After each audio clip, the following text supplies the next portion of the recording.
There are places where corn fails, where the soil cracks open, where the wind pulls the last moisture out of the ground, where rain doesn't come when it's supposed to. And still, there's one thing, well, some things, that grow. Not fast, not flashy.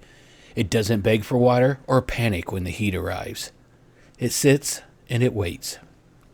Today, we're talking about sorghum, a grain older than empires, quieter than wheat, and far more patient than corn. This is What the Soil Remembers, Episode 9, Sorghum. We grow food like water will always be cheap. Corn drinks until the well runs dry. Rice demands flooded fields.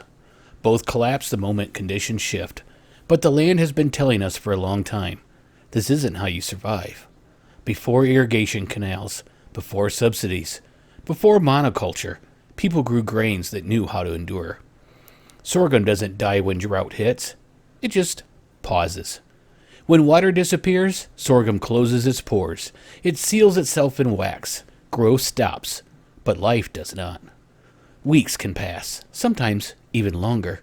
And when rain finally returns, it continues exactly where it left off.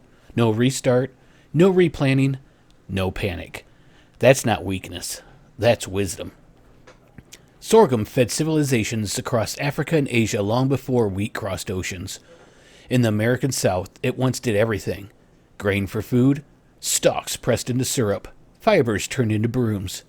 During the Civil War, when sugar vanished, sorghum molasses kept people alive.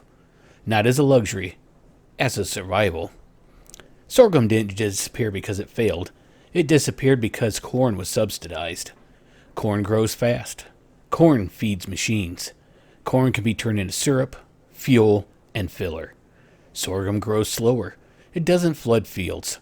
It doesn't fit industrial shortcuts. So it was pushed aside.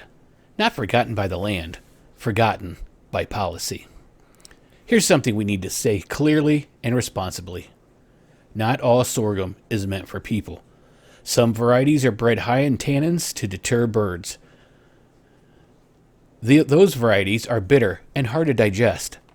The grains humans want is food grade, low tannin sorghum, often called white sorghum or pearl sorghum. This isn't about fear. It's about choosing the right plant. The land remembers the difference. Sorghum isn't empty starch. It digests slowly. It doesn't spike like white rice. It carries minerals the soil still remembers. And it does something modern crops rarely do. It respects water. Half the water of corn. Far less than rice. And yet, it's still productive. That matters now more than ever. Prepared simply, sorghum cooks like brown rice. Nutty, chewy, grounding. It can be simmered. It can be popped. It can be stored without refrigeration. This is not a miracle food. It's a reliable one. Sorghum doesn't chase abundance. It survives uncertainty. It reminds us that resilience isn't speed. It's restraint. It doesn't demand more than the land can give. And in a drying world, that may matter more than yield charts ever did. The soil remembers drought. It remembers floods. It remembers hunger. And it remembers the plants that stayed standing when others failed. Sorghum is one of those plants.